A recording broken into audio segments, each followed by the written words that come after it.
Nimeingia hapo ndani, kuna mahitaji haya. Hao wananchi wataka kusikia kituo kinaanza lini kazi. Majengo yamekamilika, bado viti tumdai IGP tena.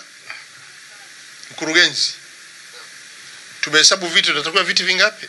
Afisa alikuwa ananukulu viti, wewe soma tu. Njoo. Chukua karatasi mkurugenzi, uchukue viti. Viti vingapi? Na viti ulikuwa hujajumlisha? Tuna viti 14. Viti 14. Tuna viti 14. Ndio. Tuna viti 14. Tuna stuli ndefu 3. Tuna meza 7, tuna meza 8.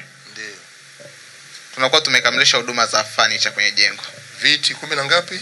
Viti 14. Viti 14.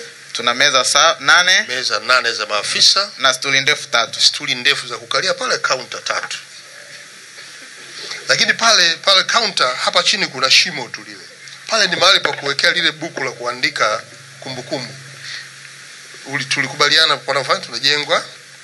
Pale chini tumekubaliana tutaboresha kwa maana ya kuweka kabati eza cha aluminium au cha mbao. Mafundi wa aluminium wapo, wanaweza kutengeneza pia kabati kale kakubwa na kadogo. Hivyo umeandika au utaandika vizuri utampa? Nitaviweka vizuri kwenye nani. Mkurugenzi, tumpunguzie mzigo IGP. Tutafute meza za maafisa wetu. Maafisa wa jeshi la polisi na wao wanapaswa kukaa mahali pazuri, wafanye kazi vizuri. Na ndio kwa sababu tuliratibu hapa pawe pazuri.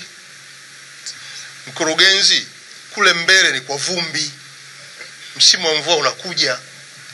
Isingekuwa vyema wananchi wanakuja wanakanyaga mavumbi na matope, wanaingia nayo kituoni. Weka pevu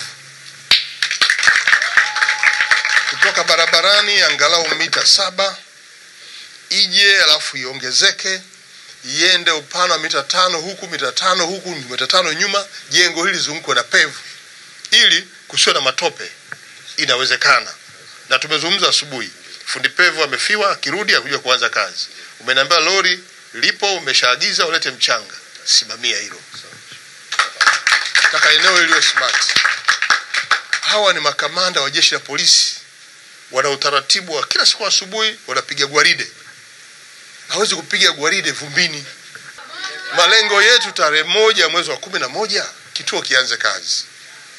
Wananchi wana Ndagala, Mawa, Chienjele, Mibure, wapi, Malolo, Michenga, waje hapa baadaye kwenda Ruangwa. Kitoe huduma kwenye eneo hili vizuri. FM.